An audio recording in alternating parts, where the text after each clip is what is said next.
Welcome to the NACA American Dream Program. Each week, we'll talk about how NACA is revolutionizing mortgage lending with the best mortgage in America. It's no down payment, no closing cost or fees, no PMI, no consideration of your credit score. And guess what? It's at a below market fixed rate. NACA's just relentless. This is the NACA way.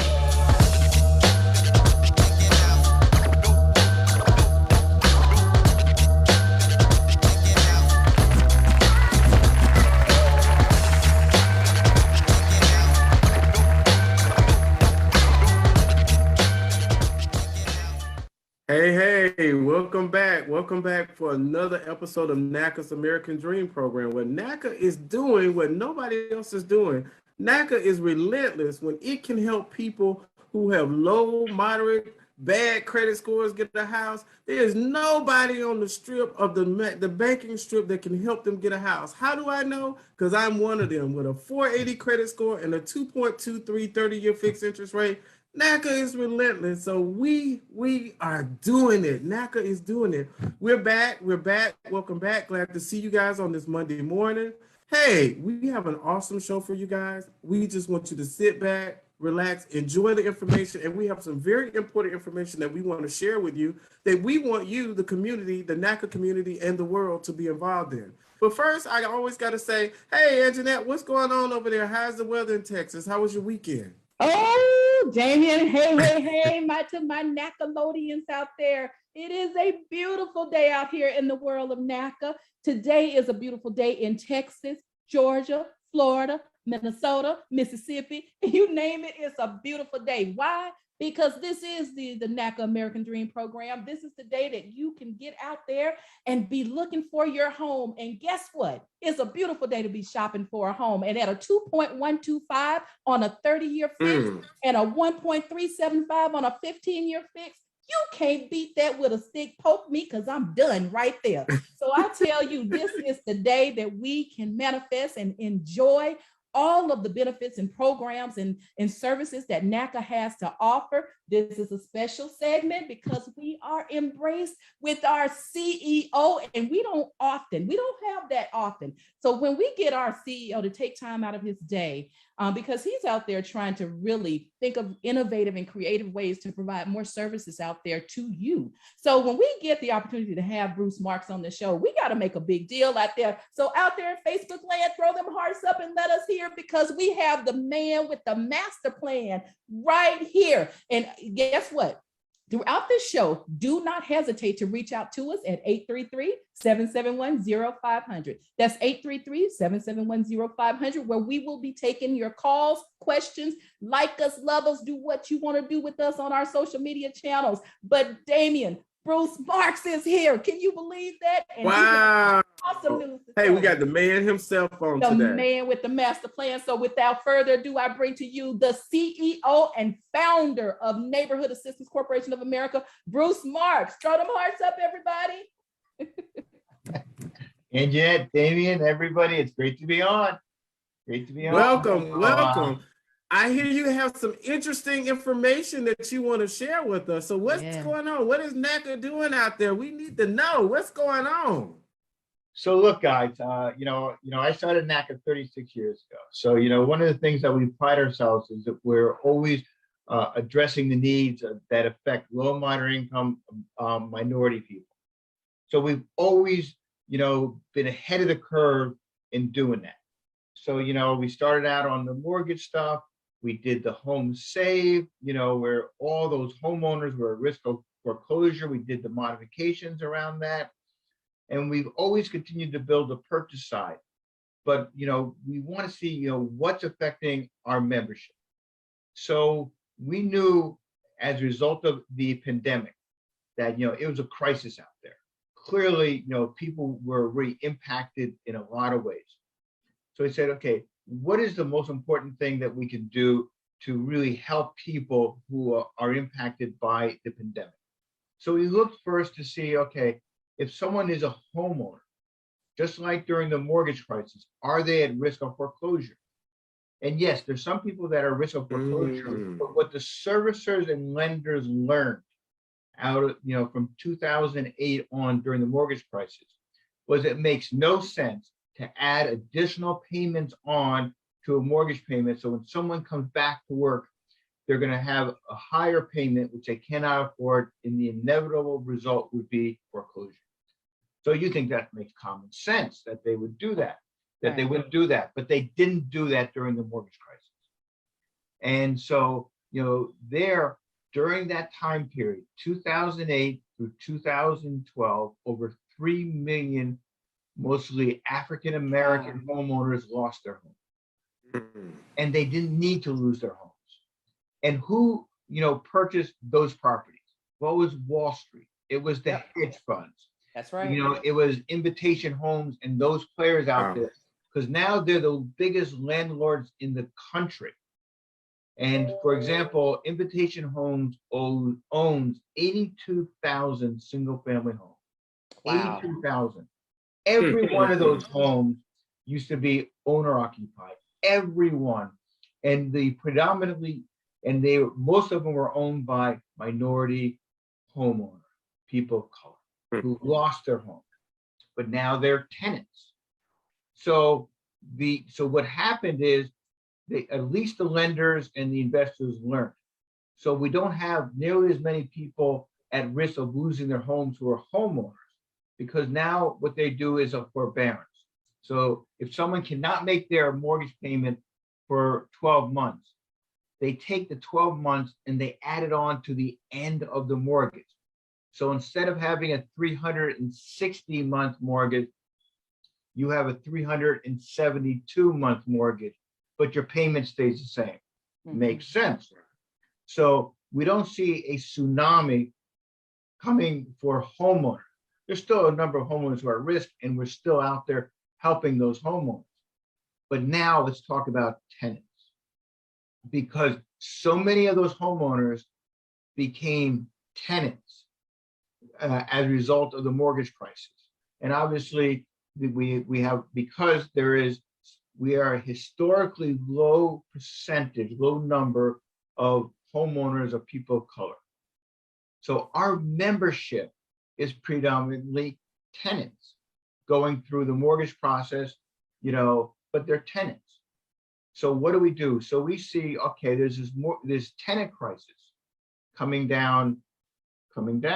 So we reach out to the Department of Treasury of the federal government, CFPB, the Consumer Finance Protection Bureau with the federal government, and HUD. And we did this early in the year. And we said, you've got to help the tenants. Well, the good news is they put aside $47 billion to help tenants. That's a lot. That's the good news. The bad news is they said, you're on your own, figure it out. So they approved over 500 providers for the emergency rental system, over 500. But they didn't, but every one of the 500, virtually no one knew how to administer it. They never did this before. And the federal government provided virtually no guidance of how to do that. They put some guidelines, but they didn't set up systems. They didn't do anything to really facilitate this. They said, you're on your own. And, and so some of them, they really tried early on, build systems, but each one of them has a different system. Each one of them has different criteria. Right. And they were overwhelmed, and, they never did it before. So now you have, people in all these states saying, how do I get to the systems? Both tenants and also some landlords, because there are some landlords that want to do the right thing and help their tenants. There are some landlords who look at it as an opportunity to evict tenants and jack up the rents. So now you have all these programs out there in 50 states, and tenants don't know how to access it. Landlords don't know how to access it. And it is a shit show out there. And you put the blame squarely on the federal government, who didn't provide the oversight, the structure, or the mechanisms for these states to do it. So now we're back to states. So what does NACA do? So we see that the Department of Treasury is not going to do the right thing. CFPB, none of them are going to do the right thing. So we said, okay, we see this coming down. So we hire economic justice advocates, EJAs. So what's the role of the EJA? Just like in the mortgage crisis, the EJA works with the tenant. In the mortgage crisis was the homeowner, and to help that tenant submit an application to the right provider for the economic justice for the emergency rental assistance. So they help the tenant do the application, and then they stay on with that tenant to ensure that they get the emergency rental assistance. So we did this during the mortgage crisis, where we helped over 250,000 homeowners save their home. So now we're doing this during this tenants crisis. But as effective as our EJAs are, well, it requires advocacy. Just like in the mortgage crisis. Because what do we do during the mortgage crisis? When demonstrate everything. You held nothing back. You took it by storm. So when Jamie Dimon, head of Chase Bank, right? When he refused to help the homeowners, what do? Well, we have an event in Stamford, and he lives close to Stamford, but he lives in this estate. He lives in an estate which is surrounded by a fence, 12-foot high fence, and it's a multiple of buildings. So it's not just one building, but it's on a hill and it's on a lake. So we organize, and we're bringing 3,000 people from the event to his home. And then what we do is we buy rafts. We buy rafts because we figure out, well, we're going to have to do an amphibious assault on Jamie Dimon to hold him personally accountable. So, we buy the raft, but, you just can't bring them at the day of the action. So we're burying the rafts 2 days before the action. And, his security people see us, and then, but we're bigger and meaner than they are. So we chased them off, and, he didn't want to get into a fight with NACA, and he settled, and he ended up modifying the mortgages for Chase borrowers. So that's what we do there. So we take that same stance and, say, well, we've got to hold these providers accountable. So we talk to the EJA staff, and we talk to obviously the tenants and say, who's the worst ones out there? Who are the worst providers out there?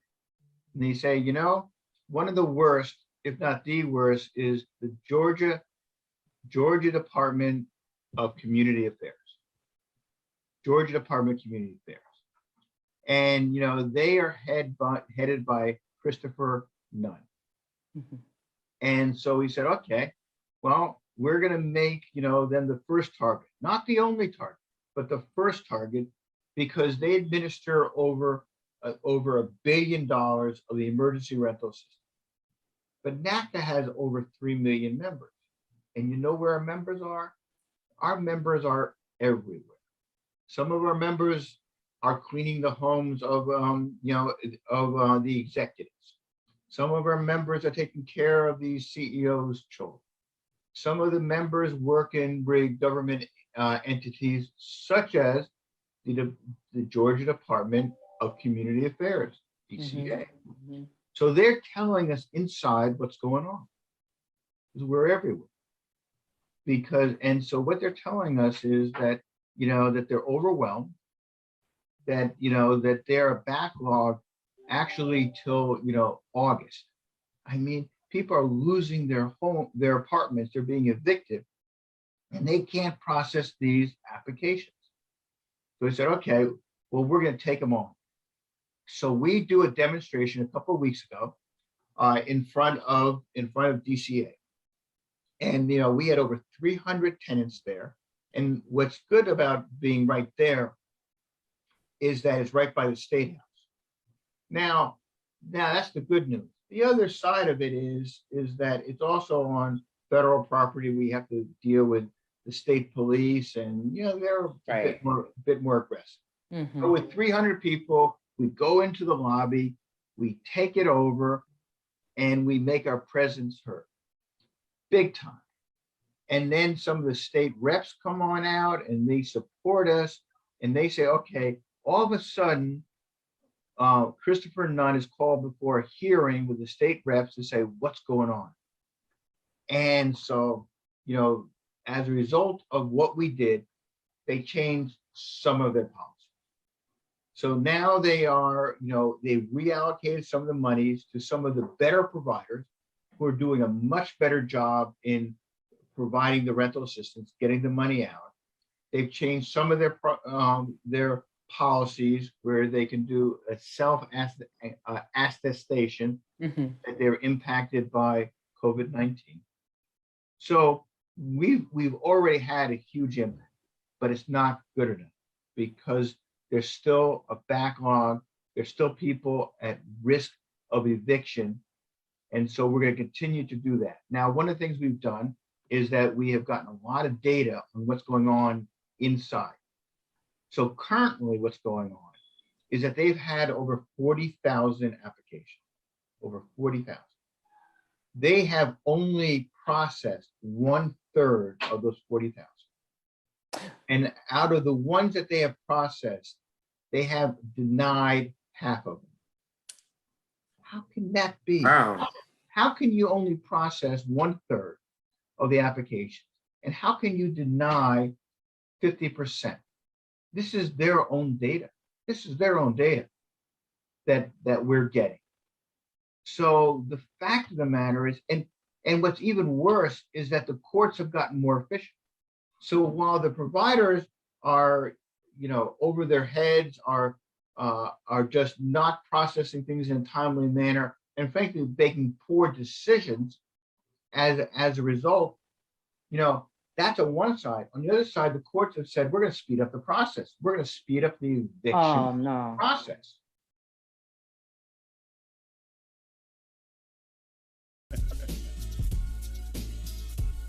But that was one of my favorite moments of this season. Oh my God.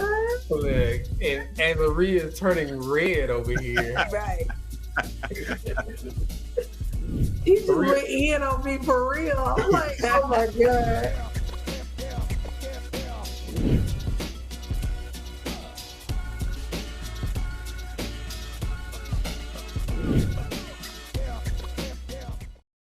Honey, what I think you need is a socket wrench. I played JV basketball. I'm sorry. I don't think it looks right. This is good, and it's all good, baby. Is it really all good?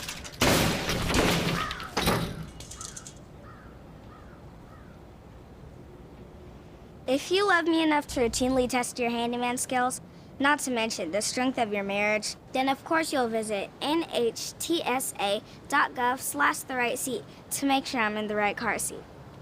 I'm gonna call my dad. Okay, I keep on saying self-reflection, but it's true. This is what I really think.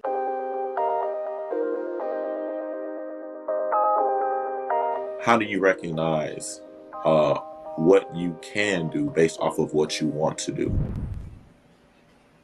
Come on, being honest with yourself. How can I fit this into my schedule? I think it's really being honest with yourself. And if you're in a hierarchy kind of organization, being honest with the people that manage you and are over you.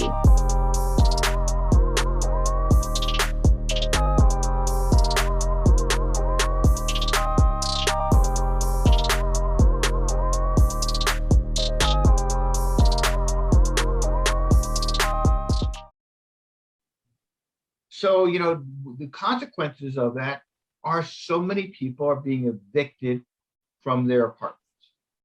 Now, we thought with the EJAs, their job is to make things better for DCA and for the providers. So we thought in a kind of romantic idea, well, they don't have to fund it. We haven't asked for any money. We're not asking for any money. It's on NACA's dime. NACA's paying for it. So we said, okay, to help with this process, we're going to help people apply. So we're going to help get all the documents and the information from the tenants so that they can submit a complete application. And if there are things that DCA, for example, needs, well, they can contact our EJA, and our EJA can assist them, the tenants, in getting that information. So it's an added resource. It's not a duplication, it's an added resource. Well, you would think that they would open, spread their arms and give us a hug and say, thank you very much for the, added Exactly. help. Exactly. They see us as the problem, not as the problem. Well, because, they don't like, Christopher Nash doesn't like to be held accountable, right? He wants to go to his nice home, of which we've visited, and we had a nice conversation with his wife. And so we'll be back there, Wow. because we believe that, it's personal, that, tenants should have the opportunity to personally present their case to the decision maker. We've done this. We've done this for the bank executives. We've done it for when we had a war going on with Senator Phil Graham back when, and all these guys. We want to connect the people, the decision makers, to the people who they are impacting. So where does that lead us now? Well, NACA is leading the charge on the Tenants Rising campaign. Tenants Rising. Now, how do you address the issue around tenants rising? Well, some tenants, paying high rents. It's ridiculous what the rents are. Mm-hmm. Obscene. Well, if someone wants to say, I'm good being a tenant, well, then, we're going to advocate for that tenant and their family to have an affordable rent and stay in their apartment. But also, we're going to help in Tenants Rising tenants to be a homeowner on NACA's Best in America mortgage. And you can do both at the same time. You can participate in our purchase program, Best in the Country, and you can participate in our Tenants Rising campaign to make sure that you have a place to live that's safe, that's affordable, and you're not at risk of eviction. Bruce, I have a question Yes. with that.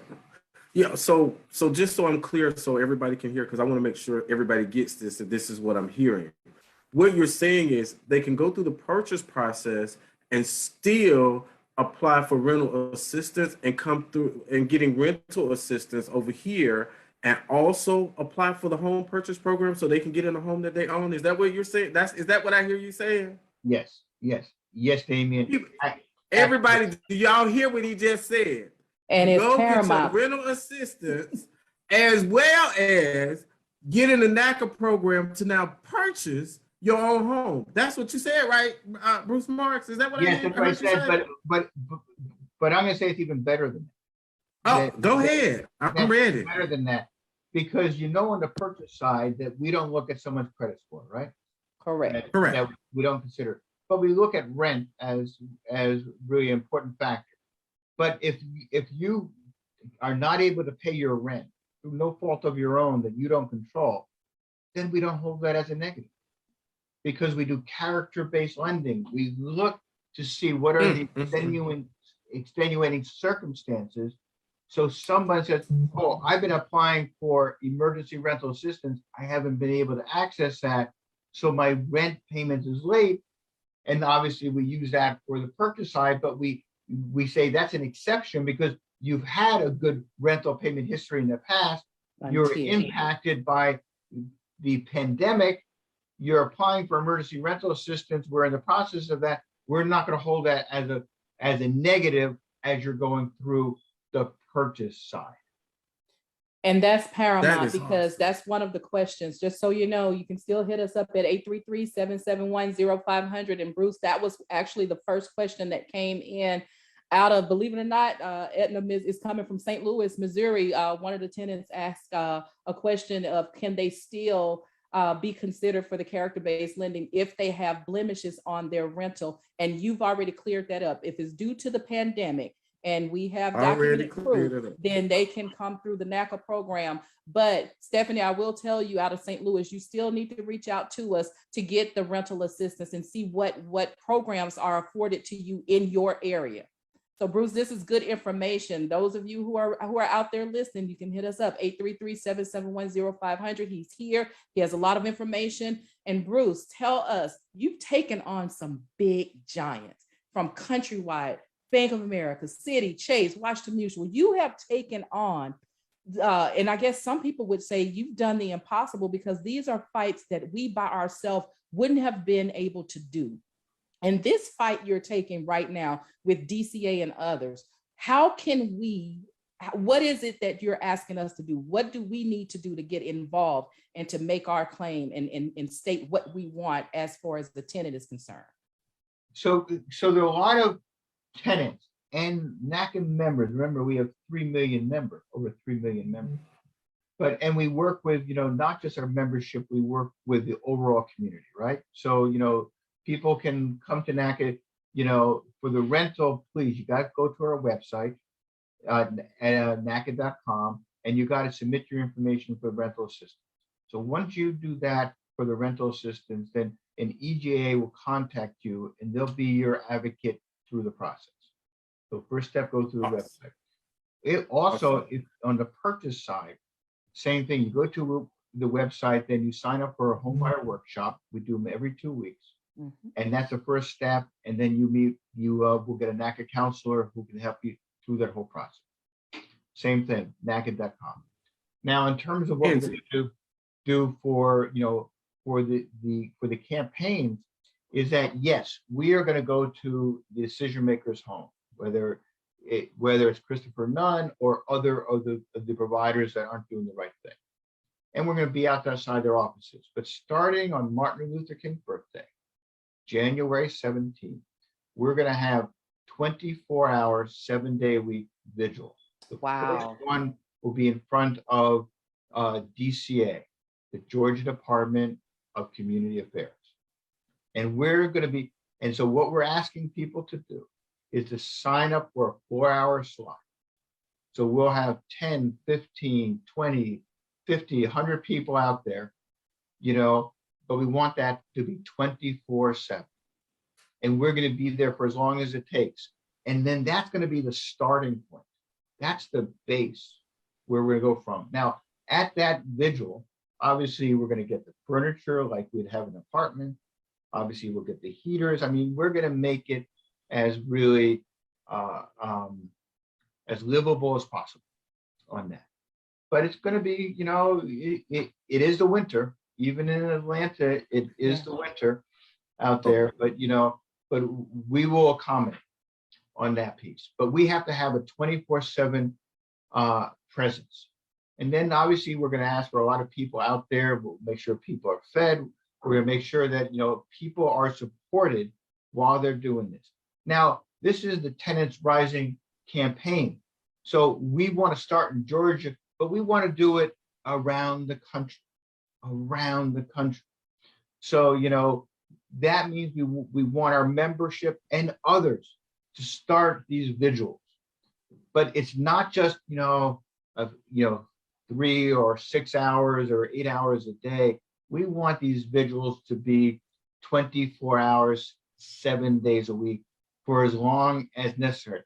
Now, yes, it's Tenants Rising, but as we talked about, Tenants Rising are for tenants both having the opportunity to have a safe, affordable place to live as a tenant, but also the opportunity to buy affordable housing in that. And one of the things that we looked at in every city, I haven't found a city yet where you can go in and you can say, here are all the properties that are owned by the city.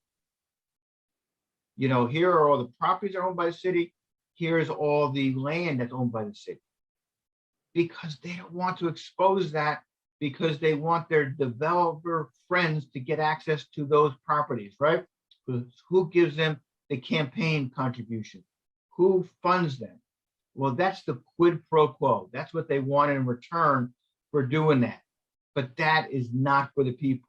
So part of the Tenants Rising campaign is to look at all this land, some of the properties that need renovation, and through NACA, you can purchase and you can renovate, or you can do new construction as well, get access to that.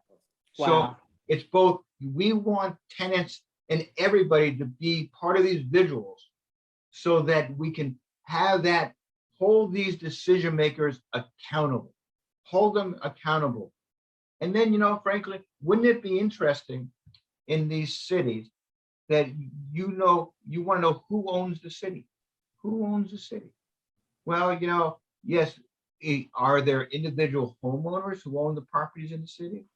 Or is it the LLCs, who hide behind this, limited, liability corporation that own it? Well, let's see that, because that will show us who's buying up the property, who is making it less affordable, and who's really taking advantage of the inside deals. So, wow. So we want NACA to be, NACA's out there saying, let's do the transparency so that, what's going on in the city government is transparent. Mm-hmm.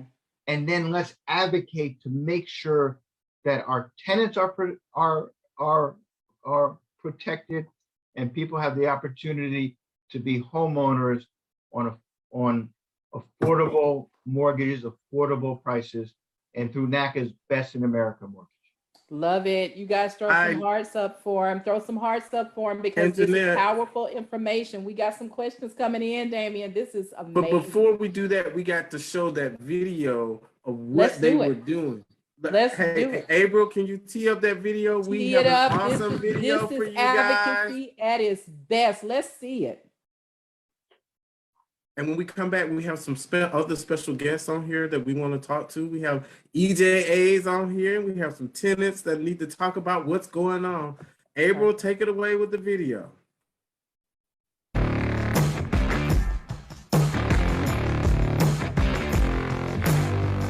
Maricopa County leads the nation in evictions, and that was the case even before the pandemic began. IFH has seen a 25% increase in single mothers facing eviction in Idaho. And tonight, new data showing evictions in Southwest Florida happening at a much higher rate compared to last year. One census tract, nearly 70% of renters are paying more than they can afford. The numbers are startling. Between 30 and 40 million households at risk of being evicted. That video of nearly 200 people demanding their fair share of billions of dollars in rental assistance. They say it's being kept from them. Release the funds now. They lined the streets in front of the Department of Community Affairs. What do we want? Rental assistance! And chanted as one to demand the DCA release more rental assistance funds so families aren't left homeless. $47 billion, and it's not getting out. And the Georgia Department of Community Affairs is one of the worst. Georgia was allocated over $700 million. According to federal data, as of September 30, the Georgia DCA has handed out only 9%. Almost all at the rally say they've been trying to get rental aid without success and are in jeopardy of losing their homes. NACA, who organised Atlanta's rally, said this is the first of many around the country. We are moving in, so we're getting this stuff ready, because what we want to do is personalize what happens when someone gets evicted. When they're thrown out, this is what gets thrown out. All their belongings, all their personal stuff gets thrown out on the street. So, we're bringing it to the street because we want to demonstrate to the Department of Community Affairs and to the state reps that, this is personal, and you've got to make sure that people can get access to the emergency rental assistance. Can y'all release the funds? I don't want to be evicted. They're holding our money up and won't release it. Go NACA. Hear our voices, hear our cries. The children are hungry. We are almost out in the cold, and it's wintertime. We need their help now. So I'm a single parent of 2. And it's very important for us to be able to live and sleep properly, eat, and feed our children and know that everything's going to be okay. We need this assistance. We're here as the first demonstration of tenants any place in this country. It starts in Atlanta, Georgia with you. While we're bringing the furniture up, let me introduce the president of the Atlanta City Council, President Moore, to come on up. President Moore, and we appreciate you. Thank you. Thank you. Thank you for being here and showing your voices. And you're here today to demand emergency rental assistance. LaJoycelyn spent time in Iraq, in Iran, in Kuwait. She is an Army veteran. Let's give her a round of applause and let's get her some help. My sister has had COVID for over 90 plus days. She had COVID as of August the 24th, and as of 2 weeks ago, she just got a negative result. She has been in the hospital for over six weeks consecutively, and every time she goes, it's a different complication. She's having difficulty breathing, she has blood clots in her lungs, and everything, and she's still trying to be there for her family. She's been applying for rental assistance for over 2 months now, and we have not gotten a phone call back. We have not gotten an acknowledgement. The only person that will call us back is NACA, but everybody is not calling back.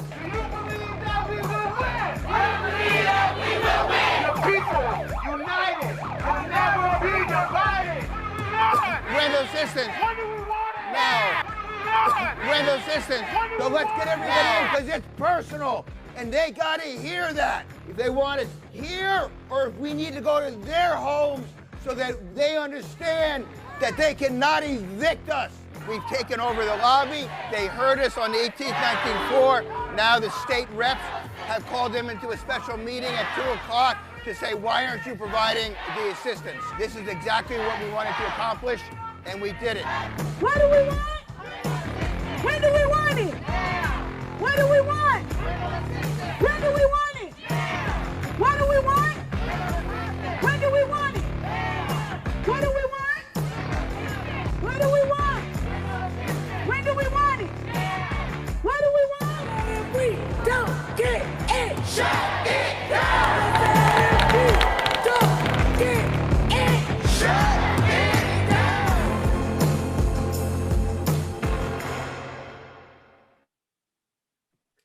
Wow. Amazing. Wow. That is phenomenal work. And it just describes who we are here at NACA and the powerful thought process that goes behind advocating to get real results, real resolutions. And our CEO, for those of you who are just joining, this is the American Dream Program. We have our CEO talking about tenants rising. We just saw a demonstration that showed the tenants were truly rising. And CEO, I know you have so much more that you want to talk to us about. We have an economic justice advocate that's on. We definitely want to hear from Cecily Murray. We want to hear from one of our tenants as well. And there's so much that to be discussed, but tell us, you know, what was the result from that? You talked about the results from that session. Now we got to take it a step further because you just normalized and made it real. What happens when someone gets evicted? All of your belongings are out there on the street, all of it. That's unheard of. It's the holidays. Does Georgia have more funds to give, and how can we obtain those funds at this point? So absolutely. So, you know, we have to continue. One of the things that we've learned over many years, I started NACA 36 years ago, but every time is that, you know, these campaigns, sometimes they take time. It took us 4.5 years to beat Fleet. It took us 2.5 years to beat First Union. You know, and I can go on, but some of them, because some people just don't want to fight with NACA, you know, you can get it done right away. But you always have to plan for a long-term campaign, because you know people have a breaking point, and you know sometimes it takes years to get there. But if people realize that you're never going to go away, you're going to be relentless. That saying, hey, look, we don't want NACA on us day and night. We don't want NACA coming to where we're socializing. We don't want NACA coming to my home. We don't want NACA, in impacting our business. And, so we got to look at this over the long term. So that's why, we want these visuals. And, it's not just the visuals, but, we're going to put up there on the screen now, we want people to call Christopher Nash at Nunn, Christopher Nunn at his office. So we're going to, give everybody that phone number. And so, we want people to keep calling him because we don't want anybody evicted anytime, but particularly during the holidays, but anytime. You and I have been talking about womanism. And so somebody in our audience may be saying, what is that? So could you give us a quick and dirty definition of womanism? Basically, womanism is the intersection of a liberation theology, intersection of Black theology and feminist theology, where Black women were left out. It is a way that we look at the world and we fight for Black people, for all people, and we elevate Black women, whether it's theological, literary, but it's really about Black women being free to be Black women and fighting for the community.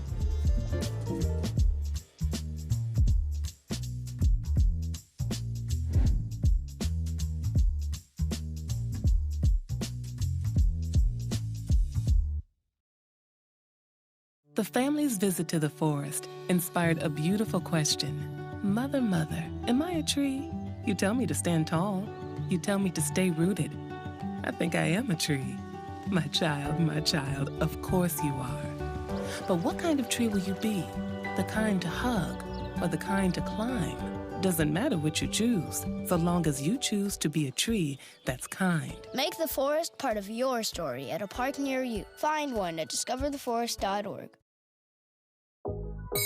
So what is some major hesitancies around this vaccine? Because I ask younger people all the time, why haven't you gotten the shot?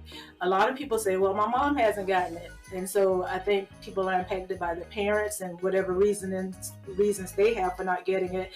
I don't know if you heard Nicki Minaj put out information about her cousin having his testicles swollen, and of course that took off. Went viral. Can we clarify that the vaccine did not cause his testicles to be enlarged? None of that. I mean, we do have some risk associated with the vaccine, but the things that we hear out in the public aren't what they are.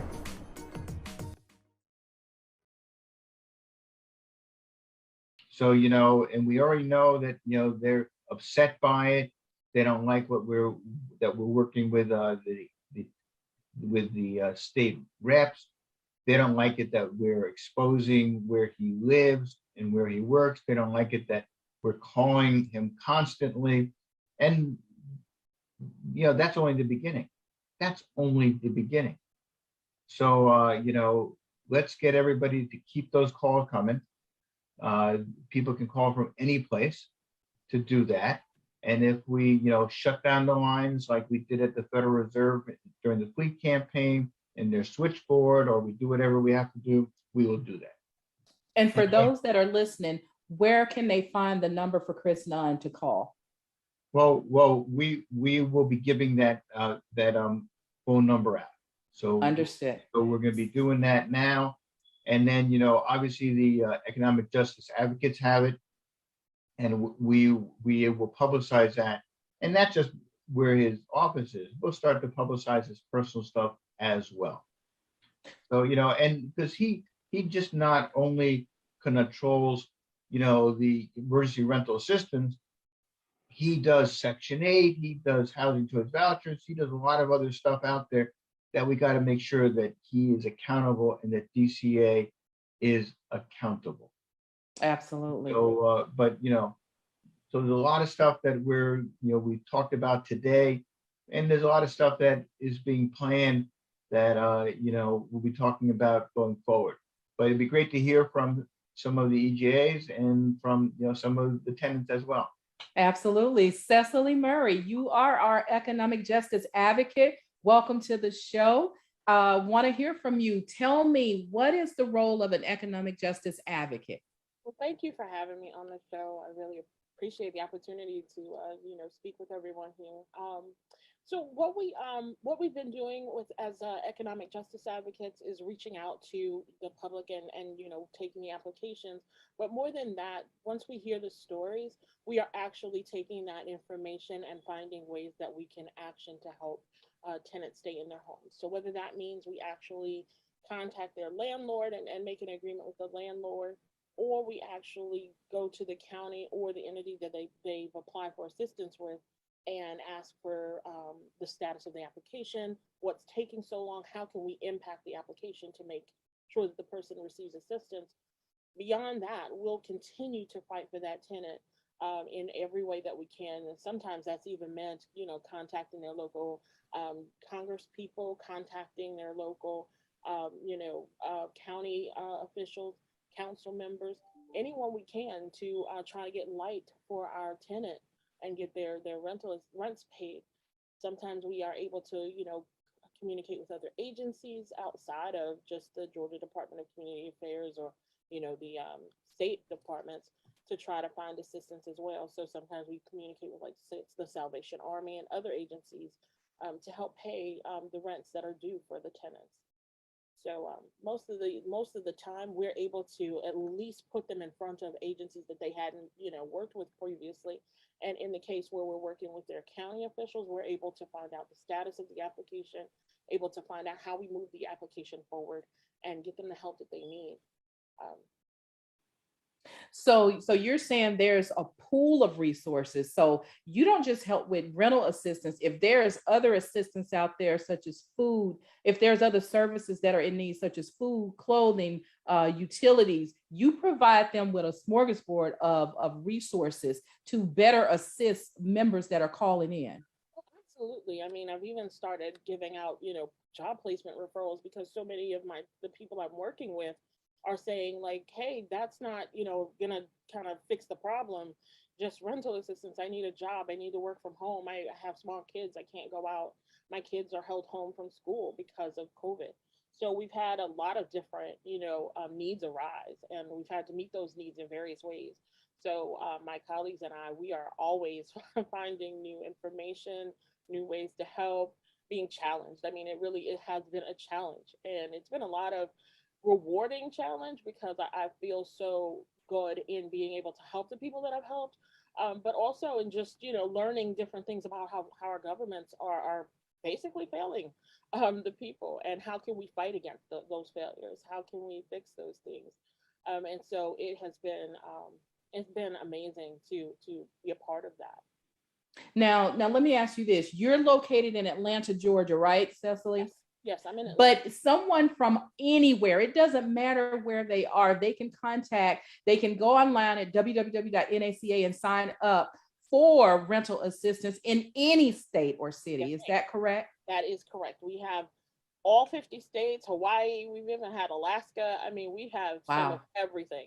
And we've had to, quickly study and learn the processes in each of these states. So the EJAs work extremely hard on, staying abreast of what programs are available, what programs have deadlines. It's definitely every state. Well, tell us about Todd. I see you have Todd Davis on the line. And so tell us a little bit about Todd. Mr. Davis was a case. He came to me, his landlord did not have any technology and refused to sign up for rental assistance, did not want to accept the rental assistance if it came through. He believed it was all a scam. And Mr. Davis was like, listen, I need these funds. He was, going through some personal challenges of his own. And he was just like in need of the funds and behind on the rent and really, concerned about the welfare of his family if, he should be evicted. And so the landlord called. I talked to him a couple of times and eventually convinced him to at least set up an email address so that we could get him an application for rental assistance. To apply with the Georgia Department of Community Affairs, he has to have an email address to receive the communication. And he eventually came around to working with one of his relatives to set up an email address to receive the notifications from Georgia Department of Community Affairs.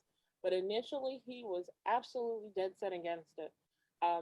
Beyond that, Mr. Davis also had, challenges with Georgia Department of Community Affairs was the only agency servicing his county, Murray County. They're the only agency that services him. So he was really about to be in a difficult situation because we couldn't find anyone else to give him funds. So we had to push with Georgia Department of Community Affairs. And Mr. Davis is actually one of the most persistent people. And that, I think that was the key to his success, is that he was persistent. Mr. Davis would write emails. If I gave him a new person, if we talked for 5 minutes, he had a new idea. I mean, and when he was, you know, he had a time when he wasn't going to be available, he communicated that to me, and we worked with his directly with his case manager. Anything he could do to try to further his case, he did it. And his dedication to it, and his dedication to making sure that he was in touch with the right agencies, it paid off for him. It really paid off for him. And, you know, I was just glad to be a part of helping him to be successful in getting his rental assistance. And Todd, how has this program, how do you feel about this program? And what would you say to other tenants who are in need of similar assistance about the program and about the Tenants Rising campaign, and what calling NACA meant to you? Well, I think that it's definitely a great program. I had never even heard of the program, and I was looking on the computer one day, and I was very frustrated. And we had just got served with an eviction notice by a sheriff. I just got out of the hospital, and I have medical condition where I have to have shots daily. And if you're on the street, there's nowhere to keep a shot, and there's nowhere to get your medical care. I take a lot of medication, and you know, it concerned me, and I was scared. I was completely scared. I was in the process of getting a neck surgery and a back surgery, and I was in the hospital, and she helped out immensely, number one, because she started the process. My landlord, the reason why he was so uncooperative was because he knew other people in Murray County and the courts and everything, and they had never even heard of Department of Community Affairs. They had no clue who it was. So they told him it's a scam. So here he was thinking the whole time it's a scam. And I wouldn't let up. I just kept emailing and kept emailing. I emailed everybody I could email. I contacted the governor's office. I spoke with Shannon there at the governor's office, and she gave me more information on NACA. Before they even came up with Christopher Nunn's information for me, I came up with it. And I found his email, and I started emailing him. And I actually emailed him one that said, if my family ends up on the street, I promise you, I will go to Washington and I will let them know who put somebody on the street, after I found out that they had all this money available, and they were trying to tell people, no, they don't. And it amazed me, because I wasn't going to give up. Well, make a long story short, I was way behind. My wife works in the medical field, and when COVID came around, she got laid off from her job, and it took her a while to find another job. So we fell way behind. And I was in the process of trying to apply for Social Security, and it was a mess. And we were able to finally get it done, where I was able to hand my landlord $6,000 that came from Department of Community Affairs. Actually, they made it, they worked with me real well. They actually made it to where they sent it to my account, and the landlord was aware of this. They sent it to my account, and I was able to just go and take and pay the landlord, because the landlord did not want to give his personal information out. Wow. So you were able to apply the funds yourself. And Cecily, you know, here's the big question. What he's saying is that he didn't even realize who DCA was and that they had the funds available. As an economic justice advocate, are you guys hearing that a lot? That it sounds like, CEO, there's some marketing going on. They don't know where to go to get the information, and NACA's filling in the gap. Yeah, they don't give enough information. It's not widely publicized. I do see occasionally a commercial that comes up on Facebook But I don't see enough advertising. Even when I'm watching television, there's no advertising of DCA. So once again, NACA has to fill in the gap and let people know what services are out there afforded to them. NACA has become the platform, the landing pad for social services in Georgia and in the surrounding states, all states. That's amazing. And Todd, it's good that you got that information. CEO, you're filling in the gap for the marketing, for getting the word out, for contacting done, for making tenants rise, making sure they rise. Where do we go after? Is there anything on the horizon that say NACA will be able to be an intermediary to distribute the funds? People trust NACA. They believe you're going to do what you said you're going to do. Can we be that outlet? Let's push hard, because there are other providers who are doing a good job. United Way, some of the others. So let's first give them the opportunity, to do that. Yes, if we need to step in like we've done on the mortgage side, we will do that. But let's, we want to get more of the money reallocated from, DCA to the other ones who are out of money because they did the right thing by getting it out quickly and effectively. So let's, we're going to take this just like, with NACA, we're just very effective at moving quickly. So let me give a few numbers and emails out, okay? So for Chris Nunn, who is the CEO and the head guy at the Georgia Department of Community Affairs, his phone number is 404-679-0585. 404-679-0585.